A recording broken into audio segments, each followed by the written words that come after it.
From the Spec Network, this is Fragmented, an Android developer podcast where we talk about building good software and becoming better Android developers. I'm Don Felker. And I'm Kaushik Gopal. Welcome to the show.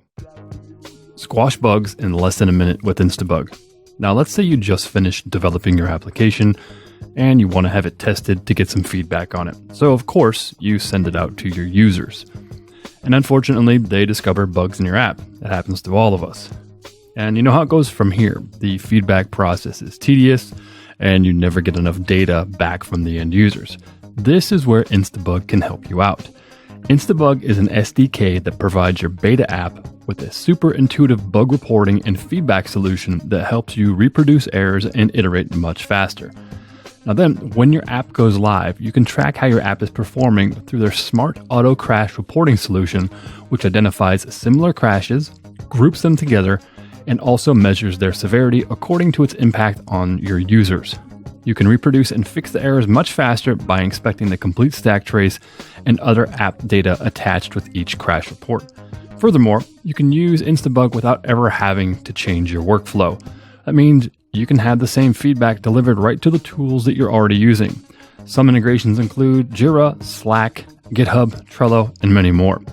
If this is something that's interesting to you, you can go to instabug.com/fragmented. From there, you can sign up for free, install the SDK, and you'll automatically be sent one of Instabug's brand new t-shirts. Again, go to instabug.com/fragmented. Thanks, Instabug. Hey folks, so in this episode we do something a little different. I recently had a phone conversation with my good friend Jesse Wilson. He's been on the show before, so you folks should already know.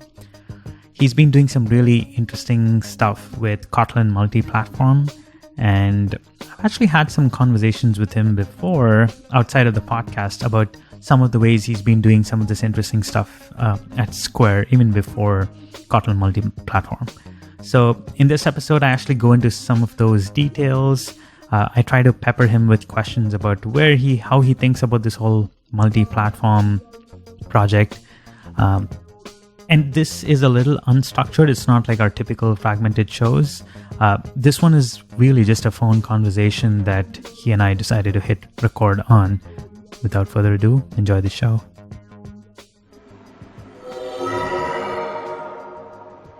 I want to start off by asking you a couple of things. I don't know if you remember, but this was like at some bar in San Francisco or something. Once we were talking about this, you mentioned that code sharing is something that you've always been interested in, right? And you mentioned this really slick way of doing it with JavaScript, if I remember right, for the Square Cash app. Can you just tell me how you started that off? Definitely. So one of the things that was interesting about our app is we really want to be able to change the behavior without waiting for an app release. And sometimes that's changing the behavior for the benefit of our customers, but often it's changing the behavior for our obligations to regulators and things. So my favorite example here is today I might have something where it says you paid Wikipedia $10. And we might be oh, actually a payment to Wikipedia is considered to be a donation. And so we actually want the label in the app to be, you donated $5 to Wikipedia.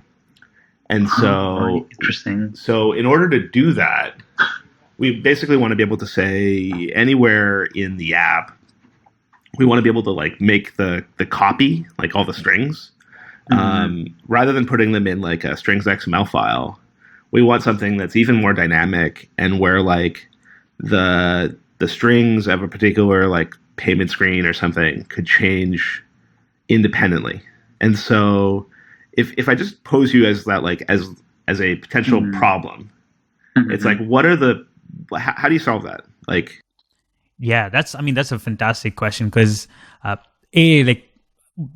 that you've told me you do it with JavaScript, that's a fantastic solution, right? That's I think a slick solution. I think traditionally the common way that most people would start off thinking was oh, I just use a web view, right, to display this. But obviously web views come with a whole slew of problems, as we know.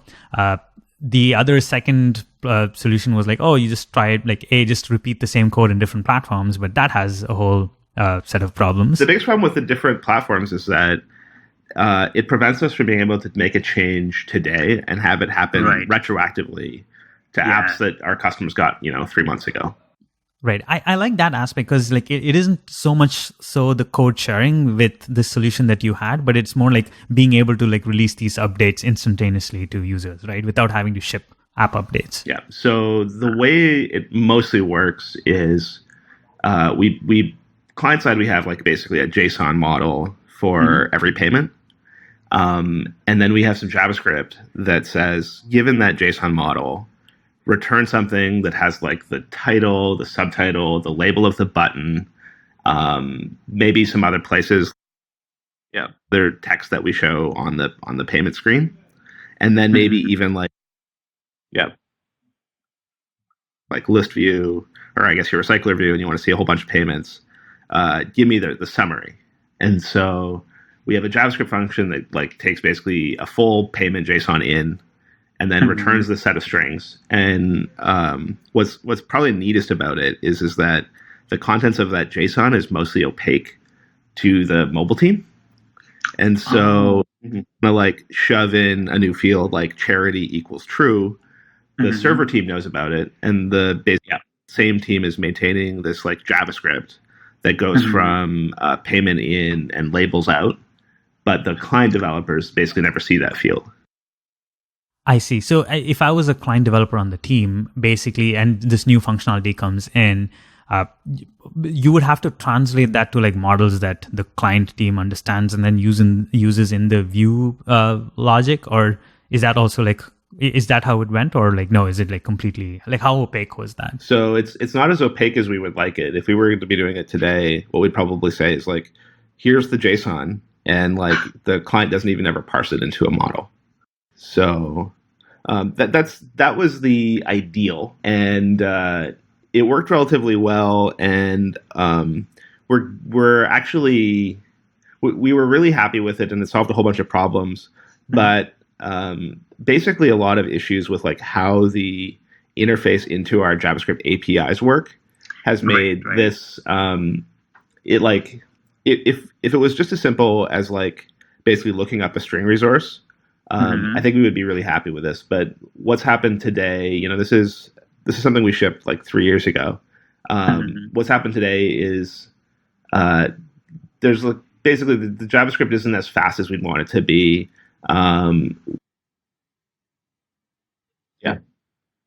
So and it doesn't work quite that well, and so basically we're at this point now where we're like, multi-platform things are awesome, and we really love how much power they give us. But basically, this like I almost think of it as like VB script or like Apple script inside of our app, where it's like we've got this like one little piece where we can like script things independently. That's nice, but I don't think it's like our long-term multi-platform strategy. It's very limited in what we use it for, and the interface is not. Like the API into JavaScript is just not powerful enough. Right. And so this like this opens up like the conversation for the multi-platform stuff, right?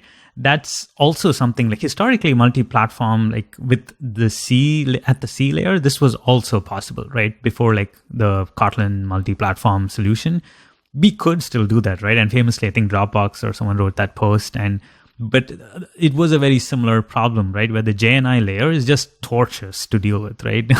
Nobody wants to be writing like that JNI interfacing layer. So in many ways, I felt that was like why it never took off. And it's almost like you're saying it's a similar problem that you're having with JavaScript, where like the API layer is like kind of hard to deal with. A good example with the JavaScript was, do we do this basically like looking up labels in our background thread, or do it in our foreground thread? And both are a little bit unsatisfying. I see. What were the problems? Like, I can understand why you would not do it in the main thread, like as a regular Android developer. What were the problems in doing it in the background thread? Ultimately, it just means that the view model knows a little bit too much about the view. I see. It's like really nice if the view model is like, the payment is is for $50, and the counterparty's name is like Jesse Wilson, and this is the URL of the image. So I still think that like if we invested in it more, I think we could get something that we really like. But it's also like a very small solution where I think that like we actually have big problems, and we also want to find a big solution to solve them with. Right.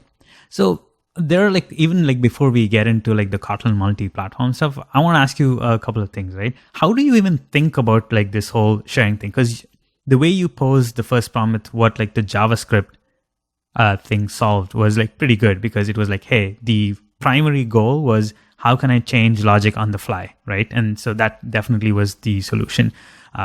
With the whole multi-platform stuff, right? When you think about sharing code, what do you think about sharing? Like, is it like just pure business stateless logic? Is it like this lookup kind of thing that you had in JavaScript? Would you care to have business logic shared? What about the UI layer, right? Because obviously the next question that most people ask is like, oh, what about like things like Flutter, right? Where they go like a step beyond and also want to share like the UI layer.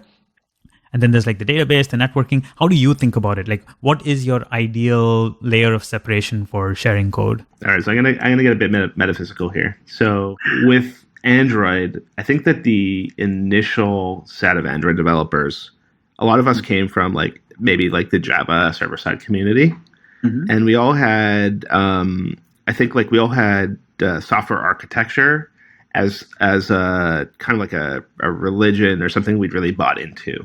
Android has had dependency injection for a very long time. Android has had like very strong feelings about testing for a very long time. And the frameworks for Android are all really intended to support building like really big applications. It's been my experience that iOS comes from a very different place. I think that iOS developers, and especially like the initial version of like UIKit, I think it's really optimized for building very small applications. And this like sort of comes from what early versions of iOS looked like. You think of like the early iOS apps on the early iPhone were very much like single screen, 2-screen apps. They didn't have much depth.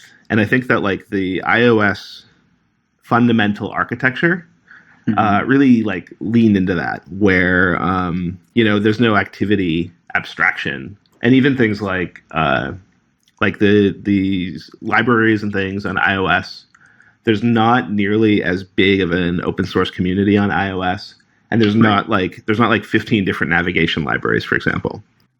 That's like so fascinating too, right? Like, why do you think that is? Is it just because like it goes back to this like architecture sort of like mindset for like most Java developers who came in, or why do you think that is? Or was it just like a limitation of the platform? I think it's a handful of things. I think like I think that they're also both relatively valid. Like I think it's probably wrong to use too much architecture on Android, and you read Android Dev Reddit, and everybody's like, why do I have to use Dagger? I'm sad. And and then among like iOS developers, it's like my application is great, but if I need to add one more screen, we have to do a rewrite. And so the place I found myself, we wanted to add a feature to our app, and we were looking at the screens on iOS and Android are very, very similar. We actually have an app where we pretty much have our own distinct design that doesn't follow too closely to Material, definitely doesn't follow too closely to like the old Android guidelines. And we also don't follow closely to like the iOS equivalent guidelines. Like we have our own really distinct design, and it's much more the same across the two platforms. Right. And most companies, like they call this like their design system, right? Because they want their own independent design system. And then our network APIs are pretty much identical because it's the same service that's serving both apps. But if you open up the source code of like the Cache app for Android, and you open up the source code for the Cache app for iOS, they are just like vastly, vastly different. Different architectural patterns, different testing approaches. The iOS app doesn't use DI. Our Android app uses DI pervasively. The iOS app basically hates persistence because core data makes you hate persistence. And the Android app, like SQLite, is amazing, and it's all database driven. Even things like our Android app is incredibly reactive, and we're like very, very bought in to like reactive models, and the iOS app is not. And so they're vastly different, and who cares? But then we go to implement a relatively big new feature, and you ask the two teams. You say like, "Hey, Android team, we've got two features we're planning. Say, feature A and feature B. Android team, what is it? How much time is it to build feature A?" And they might say like, "Feature A is really big. It'll take us 9 months. Feature B, it'll take us 1 month." And you ask the iOS team, and you say, "Same two features," and they give you the opposite answer. They'll say feature A is 1 month and feature B is 9 months. And it's because like different architectures lend themselves to solving different problems. Right. And then if you think about like what our product team is doing, where they're like, okay, well, what do we want to ship in 2019? Where we want to ship the same thing across both platforms, and we ultimately have to pay the most expensive price.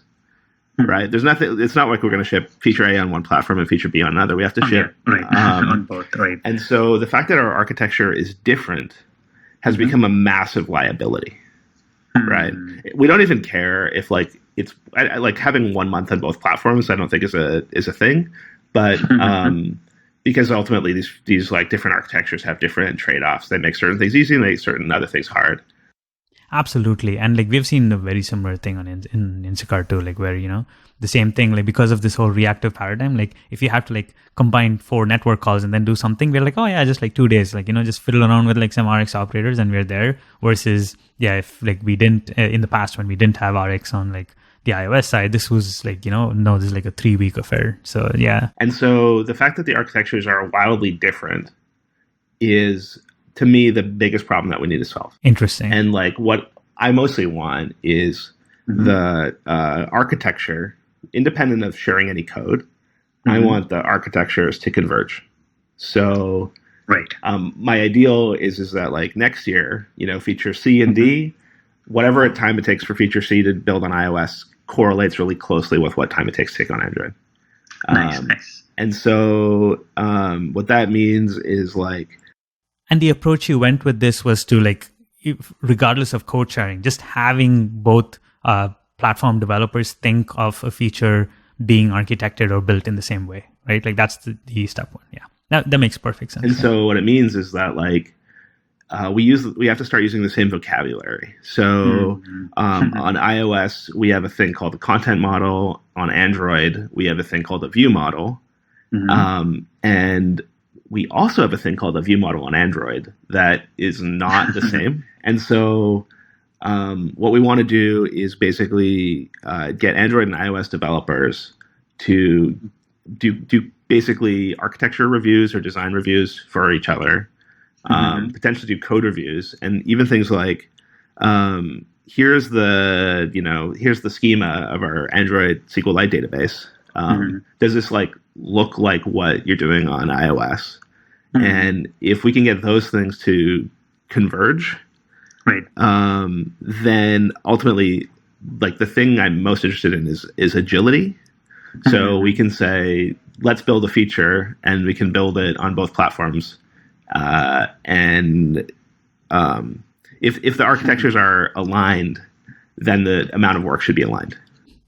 I love this. I mean, this is one of my big efforts right now where I work is this. It's exactly this. Like I'm actually spending a lot of time with the iOS folks because we're trying to converge on like an architecture. And I think we've reached there. It is like, but that's like a whole different topic. In previous episodes, I've like talked about this, but I had like a couple of quick follow-up questions. How are you actually also, to me, like, and this is maybe a pet peeve or a nit that I have. I feel like you mentioned like the vocabulary, right? Like how important is that? Like, are you saying like, no, we should really call this the same? Or do you have like, oh, mentally, I'm just keeping like this mapping of like, okay, the iOS people call this and the Android people call this. Like how close are you like trying to get there? Well, the aspiration is for like the class names to be the same. Okay. And the main reason is that although there's like it will be bad if the cache Android app calls its what all other Android developers call view models, if we call them content models. Right. That's like sort of annoying. Right. But what we mostly want is to optimize for you're in the meeting with the like people from the other platform, and when you're saying like, is this in your content model? We want that to mean the same thing.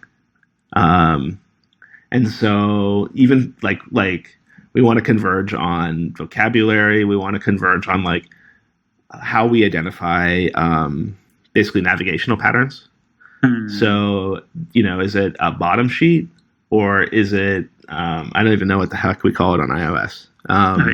We want to have like the same words so that like ultimately when we're interacting with like designers or server programmers, those all should be the same. And then if you're reading code from the other platform, you code review some new feature. If the like syntax is different, that having the nouns the same is actually going to be a big benefit. Right. And that makes perfect sense. So the step one is basically at least have similar, or if not like aspirationally as like similar as possible architectures. Is step two then to basically use something like the Kotlin multi-platform like solution to make it literally the same code? Or what are your thoughts around that? So I got a hypothesis on this. If we make it so that the Android and iOS developers are working really, really close together, right now, I think there's an issue where if I'm an iOS developer and my Android team says, "Hey, here's a bunch of Kotlin code. I want you to like learn this new platform, learn its build tools, integrate in Xcode in a way that Xcode is not very satisfying." This feels like mostly like a complete lose to the perspective of the iOS team, right? I don't like this. What I would call like platform imperialism, where the Android developers are coming in and saying, "We're going to start shipping code on your platform." And so what I want to try, and we're super early still. I feel like it will only feel like a win when it's something that our Swift developers pull, rather than something our Android developers are pushing. So if you're the Swift developer and you're like, I got to get this new cache Bitcoin feature into the iOS app, I'm going to take the Kotlin code and spend 4 hours transliterating it into Swift manually. If you like do that, you're like, cool, like the models are the same. That work was annoying, but now the code is the same. What if you could do that, and then you'd be like, you know what? It'd just be easier if I could just actually compile this Kotlin file. And so if we can get to that point, then I think that's like where Kotlin multi-platform will be a huge win for us. But I think that like for that strategy to work, it either has to be individual developers who are saving time by being responsible for two platforms, or developers who like don't have a specific platform loyalty. And there's a bunch of identity tied into that. Like you spend a lot of energy getting good at Swift, and like to spend a lot of energy getting good at Swift, and then only to go off and like use Kotlin feels bad. All right. Because it doesn't seem like a win for your personal development, given that you have chosen to invest in this platform, right? So that's like the strategy, and then like how it actually where the chips fall, is TBA. Talk to me next year. Again, like this is like, music to my ears, because it sounds exactly like the kind of problems we're running into. We are actually experimenting with Kotlin multi-platform as well, but where we started was like purely stateless logic, right? Like we're like, hey, we have a set of business rules. There's, when you're picking an item, like there's like these 5,000 different like combinations when you go to a grocery store. So let's just at least share that logic. So it's like you give input, you get output, right? And that kind of stuff works well. But again, like there are some problems with this approach, right? Like you said, it's the same thing. The in-flight update, you don't get that, right? So it does require like a code change. The second is for basic stateless logic, it works. But even that, right, like a problem that we have found is very similar to what you're saying. Like Swift it has like an NS date object, right? Kotlin multiplatform, I don't know if it even has a date object, or if it does, like, there are things where like, oh, so then you have to add one more sort of translation layer. Like a translation model. And then at that point, it starts to get a little tedious, right? Then like one platform is basically not going to enjoy their life, right? And like, obviously, it's the same thing, right? Like the Swift developers now are like, wait, I don't have a data object, so I have to create this new data object. So all the things I know about how the data object works, currently, all that knowledge is lost. So, and that is definitely the biggest problem. And as it stands today, Kotlin multi-platform is working towards that, but they're not there yet, right? Definitely. And so we're doing that, and then in concert, we are like ultimately trying to find places where you can imagine that every mobile app today has like the old code in Java or Objective-C and the new code in Kotlin and Swift. And it is a very winning strategy to replace Objective-C things with Kotlin things. Right? That is true. Replacing Swift with Kotlin is like a lateral or negative move. Right. So that's one part. And so for us, we're not here yet, but like we're trying to get SQLite persistence working on iOS, maybe network APIs working in Kotlin on iOS. And then what's neat there is that if we get both persistence and networking working together, there's a lot of code that's responsible for literally just calling the server APIs and putting stuff in the SQLite database. And that code can actually be truly cross-platform. Yeah, that definitely would be the ideal, right? Because so like this is another like question I had, right? Do you also want to get to a world where you're also sharing your database and networking like that? That seems, I mean, it sounds like, yeah, you do want to get to that world where you're sharing that logic, like, the database and networking logic. What about the UI logic? Is that something that you want? Is like in an ideal world, yes, but is that something that you're aiming for in your immediate plans? So I definitely like, I love the idea of it, but I'm not so obnoxious to I'm not so obnoxious to say that in front of my iOS teammates. I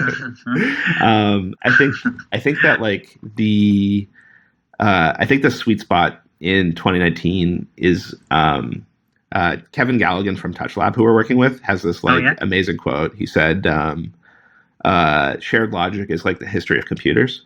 And so for us, I think that's like persistence and networking and business logic and the code that's further away from the pixels. And then as far as like what shows up on screen, I think the next like logical layer is going to be things like navigation systems. So like if I tap this like up arrow in the top left corner of the screen, where do I go? That logic doesn't have to be duplicated across platforms. And although it's like sort of like close to the UI and that it's responding to a button press, it's actually not really UI business logic. Yeah, it's more. Yeah, I think like that's sure. The UI is transforming in some ways with this logic, but really it is very core business logic, right? Like, do you go to the checkout or do you go to like the listing screen or something? Yeah. So that's as close as I want to get. Like if you get there, like you would consider this like a 90% win, and exactly. Yeah. Especially because like I'm really sensitive to things like does the text field have selection handles that feel like the iOS native text field? That's the sort of thing where like it will you get the what's it called? The Canyon. What's it called? The I'm talking about where it's too close. It's almost real, but it's not real enough. What's that called? It's usually referred to with like fake impersonating people. What's it called? Yeah.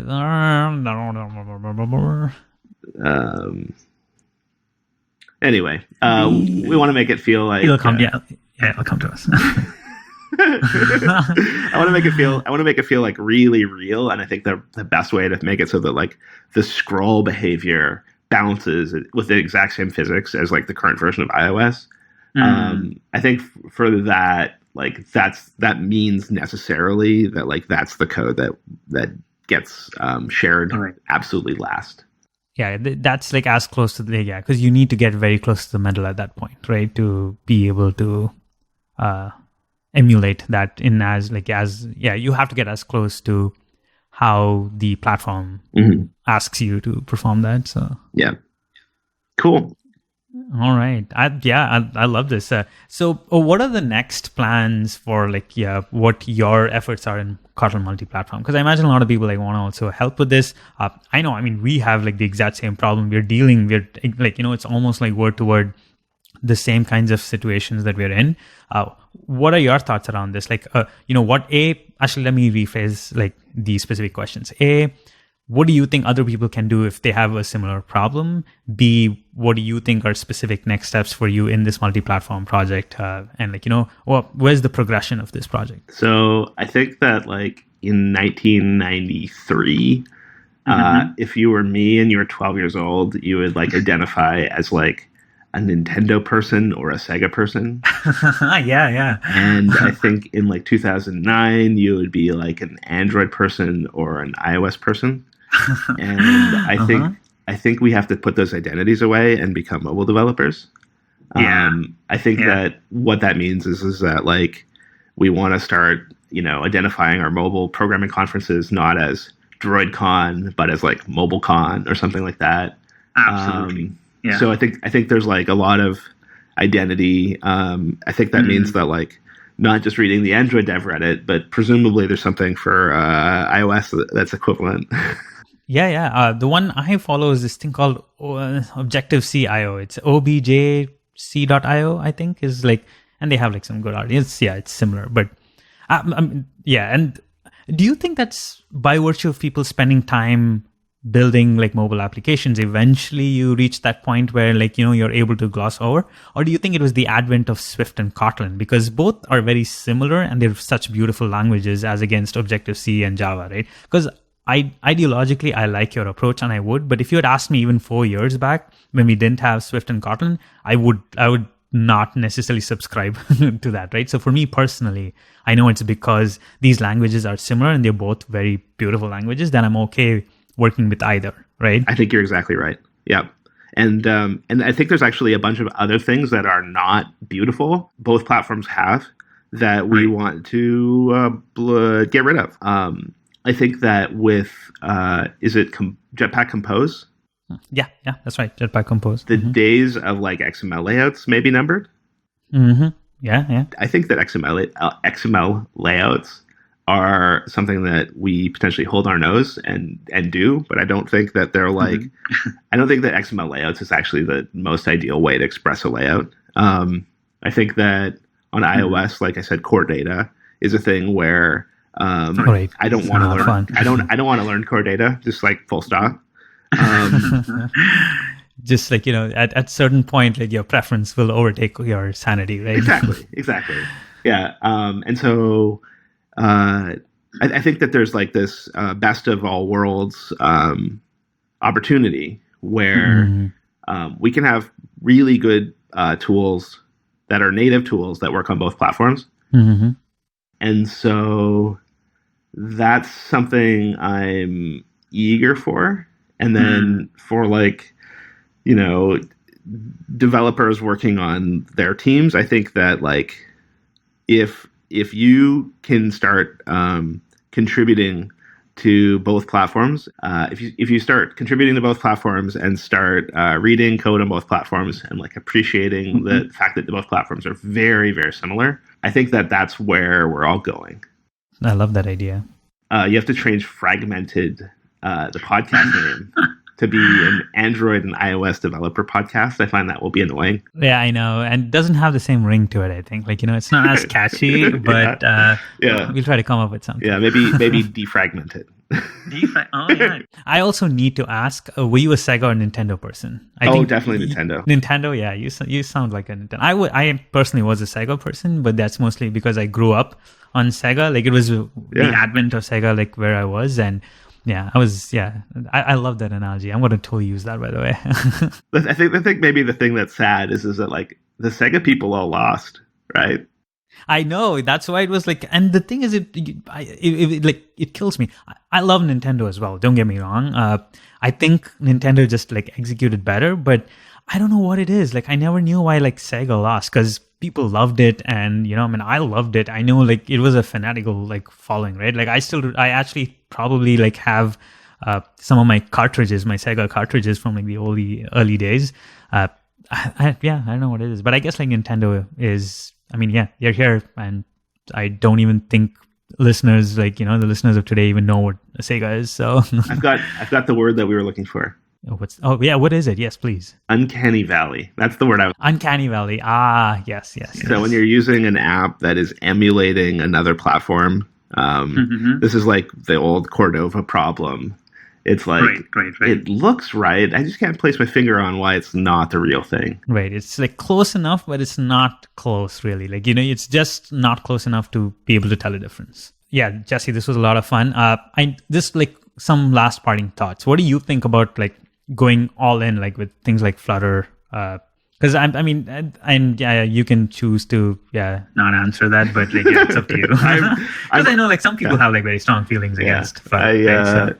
I think that I think that the strength of a software development platform, there's basically two different approaches you can go. You can go the approach of mostly like Kotlin, and you could say we're going to embrace tooling as a competitive advantage. And so Kotlin has really, really great IDE with really, really great refactoring support, plus just an incredible wealth of great Java open source things. Or you can say, the language isn't that important. The ultimate goal that we're attempting to solve, it's just like the language is a means to an end. And my anxiety about Flutter is I just think that like Dart is a bad language. I don't think that like there's anything I could point to and say like this piece of Dart is specifically problematic. I think it's just ultimately like Dart as a language is really, really scoped to a narrow domain. And if you need to do, you need to like call a SOAP API from Dart, it's like, well, time to figure out SOAP, right? Or if you need to... it's like a purpose-built solution and every time you have a new purpose, you have to like build it as you go. You're like, okay, I want to refactor my Dart endpoints. It's like, okay, you'll be the very first person to solve it. And it's possible that like over time, the investment in Dart will realize that. But I think that like Dart as a programming language is still years behind Kotlin, for example. And so I just don't want to build a 20,000 line Dart program. I think that like building a 1,000 line Dart demo is really satisfying.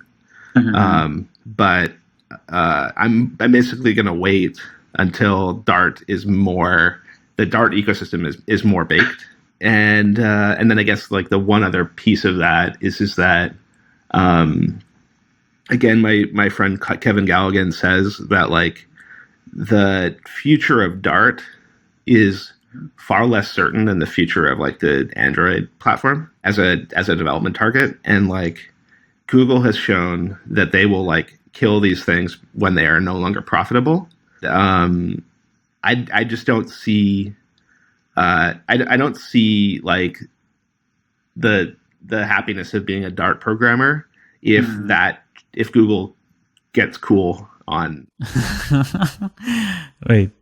Yeah. No, and that's valid. It has happened in the past too, right? So especially because like if you think about the programming language investments going on at Google, it's Go and Kotlin and Java and JavaScript, right? Yeah. And I think that like if Google misses their earnings for a quarter, what gets cut? Yeah. It's like, oh well, we'll be really annoyed if the people working on the Hamilton app have to rewrite it. But I don't think Kotlin is going anywhere. So that's fair. Yeah, that's a good point. Also, another quick follow-up I had. So if folks want to follow along with what you're doing with the Kotlin multi-platform stuff, where should they be looking? I think that it's all relatively new. It's not like, I don't think it's necessarily ready yet, but there's a lot of excitement. If you're willing to take, if you're willing to dive in, like Kotlin multi-platform is a lot of fun. But I guess, as I said with Dart, actually, like if you need to do SOAP or XML or something in Kotlin multi-platform, you may find yourself the first person ever need to solve those problems. Right. But the thing that's nice about it is that you still get your Android app. Right. So in terms of like resources, I'm mostly like, following smart multi-platform people on Twitter. Yeah, and I think Kevin's one of them. We'll add like links to like and Alec. Kevin Galligan, Alex Strong. They're like our sort of like Kotlin multi-platform dream team. Also, there's a guy I work with named Igor Andreevich, and he's been basically building our protocol buffers implementation in Kotlin multi-platform. Nice. Perfect. And we will definitely try to add links to all of these Twitter profiles if folks are interested. My last question, I promise, I'll make this the last question. You mentioned when you started off that part of the focus with the JavaScript solution was being able to serve on the fly logic, right? With the Kotlin multi-platform, it is mostly agility, which is being able to get teams to move faster, right? Do you think there's a world where you'd be able to achieve both? With the Kotlin multi-platform, is that something that's also you're aiming to do now, or is that a TBD, or a work in progress? The goalposts look like writing pretty much an entire application in Kotlin. I think that that's attainable and requires a lot of invention today. But thanks to open source, as these problems get knocked down and solved, they stay solved for everybody. Right. So we're investing in trying to make OKHP work multi-platform. We've got SQLite working multi-platform, and I think that we're going to need other open source contributors to provide other features and facets. It's certainly having to build two apps is something that I think we will look back on as a massive waste of resources and talent. Yep. I definitely believe that too. Jesse, this was a lot of fun as always. Yeah, I have another 4 threads in my head that I want to ping you and go on for another 4 hours, but I know that's not necessarily something that I can do. Thank you so much for chatting with me. If folks want to reach out to you, is there any place that they should do? My best is Jesse Wilson on Twitter. Alrighty. Thank you so much, Jesse. Before we get going, we'd like to say thank you to this week's episode sponsor, and that is Instabug, where you can squash bugs in less than a minute. If you're looking for a smart crash reporting solution which identifies similar crashes, groups them together, and also measures severity according to impact on your users, then look no further than Instabug. If this is interesting to you, there's tons of other features that you can also integrate with, such as existing workflow integrations with tools you already use, additional feedback mechanisms for your end users, and so forth. If you want to learn more, go to instabug.com/fragmented, sign up for free, install the SDK, and you'll get one of Instabug's brand new t-shirts. Again, that's instabug.com/fragmented. Thanks, Instabug. That's it for the show, folks. Fragmented is hosted by Don Felker and me, Kaushik Gopal. We edit and produce all the episodes here on Fragmented. Sarah the Amazing Jackson from the Spec Network helps with production assistance and wraps our final mix. Our theme and ad music is by the national recording artist Blueprint from Weightless Recordings. You can find more Fragmented episodes at fragmentedpodcast.com. Thanks for listening, and we will catch you in the next episode.